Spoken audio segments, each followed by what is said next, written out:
कलियुग राजा परीक्षित के चरणों में गिर गया। राजा परीक्षित ने अपने पितामह, अपने दादा पांडवों के वचनों का पालन किया था कि कोई शरण में आ जाए तो उसकी रक्षा करना। राजा परीक्षित ने कलियुग को क्षमादान दिया और बोले चले जाओ मेरे राज्य से। कलियुग ने कहा महाराज आप तो चक्रवर्ती सम्राट हैं, चारों ओर आपका ही राज्य है, मैं कहां जाऊं, मुझे रहने के लिए स्थान तो बताओ।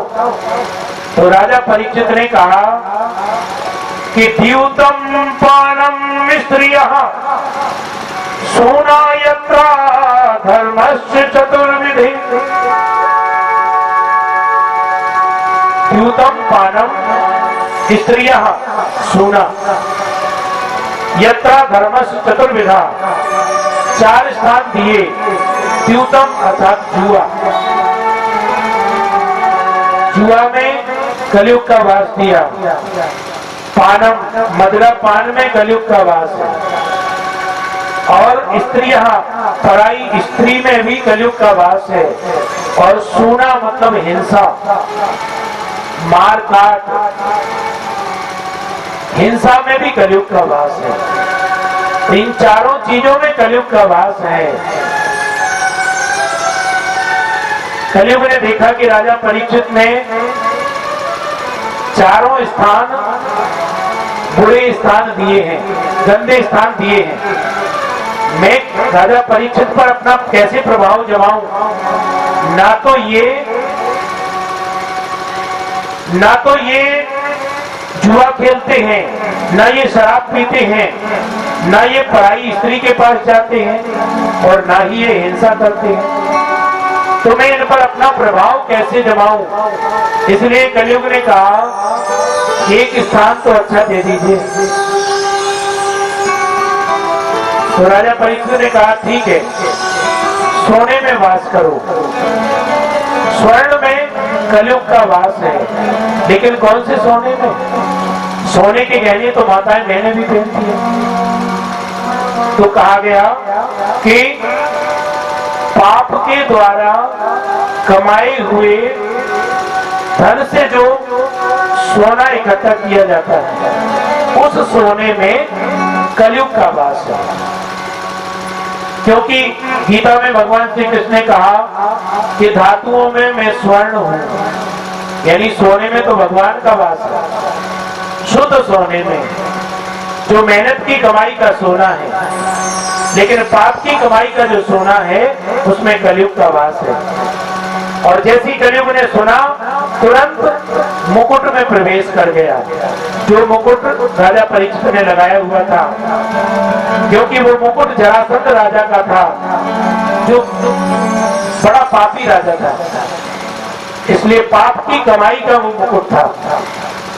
कलियुग जैसे ही मुकुट में प्रवेश किया, वैसे ही राजा की बुद्धि बदल गई। जंगल में जाकर के अनेकों पशुओं का संहार किया, और जब भूख प्यास लगी तो समीक ऋषि के आश्रम में पहुंचे। समीक ऋषि भगवान के ध्यान में बैठे थे। राजा परीक्षित ने आवाज लगाई, मैं राजा परीक्षित हूँ, मुझे भूख लगी है, मुझे प्यास लगी है, मेरे लिए भोजन लाओ, पानी लाओ। समीक ऋषि भगवान के ध्यान में इतने लीन हो गए थे, समाधि जैसी अवस्था, उन्हें कोई आवाज नहीं सुनाई थी। लेकिन राजा परीक्षित ने सोचा कि ये नाटक कर रहे हैं, मेरा स्वागत ना करना पड़े इसलिए पाखंड कर रहे हैं, आंखें बंद किए बैठे हैं। इसलिए पास में एक जहरीला सर्प मरा पड़ा था। राजा परीक्षित ने बाण की नोक से उठाया उस सर्प को समीक ऋषि के गले में डाल करके चले गए। और जैसे अपने राज्य में पहुंचे, राजमहल में पहुंच करके मुकुट उतारा। जैसे मुकुट उतारा तो मन में बड़ा अफसोस हुआ, मैंने ये क्या कर दिया, मैंने एक संत का अपमान कर दिया, इससे अच्छा तो मेरी मृत्यु ही हो जाए, मैं आज ही मर जाऊं। अफसोस करने लगे, प्रायश्चित करने लगे।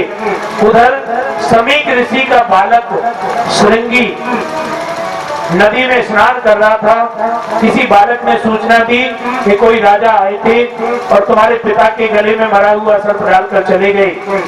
उसी समय श्रृंगी ऋषि ने हाथ में जल लेकर के संकल्प लिया कि जिस राजा ने मेरे पिता का अपमान किया है, मेरे पिता के गले में सर्प डाला है, इन्हीं सर्पों के पूर्वज तक्षक 7वें दिन उस राजा को डसेंगे और जिनके डसने से उस राजा की मृत्यु होगी। क्रोध में श्राप दे दिया। और जब श्रृंगी आश्रम में पहुंचे, पिता के गले से सांप बाहर निकाला। उसी समय समीक ऋषि ने आंखें खोली तो श्रृंगी रोने लगे। तो समीक ऋषि ने समझाया, क्या बात है बेटा, क्यों रोते हो? श्रृंगी ऋषि ने कहा कि देखो, एक राजा आए थे, पिताजी आपके गले में मरा हुआ सांप डालकर चले गए। इन राजाओं को कितना घमंड है, भूल गए हमारे आशीर्वाद से ही तो ये राजा बनते हैं। समीक ऋषि ने आंखें बंद करके ध्यान में देखा, समझ गए राजा परीक्षित आए थे। मुझे आवाज लगाई लेकिन मैं ध्यान में लीन था, इसलिए क्रोध के कारण सांप गले में डाल गए। बेटा कोई बात नहीं, वो राजा हैं, हमारी रक्षा करते हैं। श्रृंगी ने कहा कि पिताजी मैंने भी ऐसा सबक सिखाया है, ऐसा श्राप दिया है कि 7वें दिन तक्षक के काटने से उनकी मृत्यु हो जाएगी। समीक ऋषि ने कहा, बेटा तूने ये क्या किया, तुझे ऐसा नहीं करना चाहिए। लेकिन श्राप खाली नहीं जा सकता, संत का श्राप है।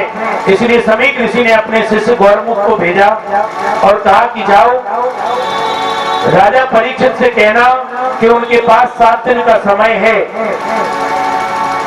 अपने जीवन का कल्याण कर ले, अपने मृत्यु को सुधार ले। गौरमुख जब राजा परीक्षित के पास पहुंचा, राजा परीक्षित विचार ही कर रहे थे कि मैं समीक ऋषि के आश्रम में जाकर के क्षमा याचना करूं, कैसे भी अपने पाप का प्रायश्चित करूं। जब गौरमुख ने बताया कि श्रृंगी ऋषि का आपको श्राप लगा है, 7वें दिन तक्षक के काटने से आपकी मृत्यु हो जाएगी, तो राजा परीक्षित बोले कि उन ऋषि ने बहुत अच्छा किया जो मुझे श्राप दे दिया। अरे मुझे 7 दिन क्या, मुझे तो 1 दिन भी जीवित रहने का अधिकार नहीं है, मैंने संत का अपमान किया है। और ऐसा विचार करके राजा परीक्षित ने अपने पुत्र, बड़े पुत्र जन्मेजय को राजगद्दी पर बिठाया और गंगा तट पर पहुंच गए और अनशन करके संकल्प करके बैठ गए कि मैं अन्न और जल ग्रहण नहीं करूंगा। अनेकों ऋषि वहां पर इकट्ठे हो गए। देवल, देवराज, दुर्वासा, भृगु, अंगिरा, कश्यप, वामदेव, पाराशर, मार्कंडेय, व्यास जी और नारद जी आदि। और राजा परीक्षित ने सभी ऋषियों से पूछा कि जल्दी मरने वाले को क्या करना चाहिए, म्रियमाण पुरुष को क्या करना चाहिए। लेकिन कोई भी ऋषि, कोई भी संत उन्हें संतोषजनक जवाब नहीं दे सके। किसी ने कुछ उपाय बताया, किसी ने तपस्या, किसी ने यज्ञ, किसी ने हवन, किसी ने अनुष्ठान, लेकिन राजा परीक्षित को संतोष नहीं हुआ। और लेकिन ऐसे संतों को देख करके राजा परीक्षित धन्य हो गए। बोले आज मैं धन्य हो गया, मुझे ऋषि ने श्राप नहीं वरदान दिया है, क्योंकि संतों का दर्शन करके तो कल्याण होता है। गिरजा संत समागम समन लाभ कछुआन। अब समस्या ये थी कि जल्दी मरने वाले पुरुष को क्या करना चाहिए, यही प्रश्न था। म्रियमाण पुरुष को क्या करना चाहिए। उसी समय सुखदेव जी महाराज का आगमन हुआ। बोलो सुखदेव जी महाराज की जय। राजा परीक्षित ने सुखदेव जी का पूजन किया, उनके चरणों का प्रक्षालन किया और उनसे यही प्रश्न पूछा। उनका पूजन करने के बाद पूछा कि जल्दी मरने वाले को क्या करना चाहिए।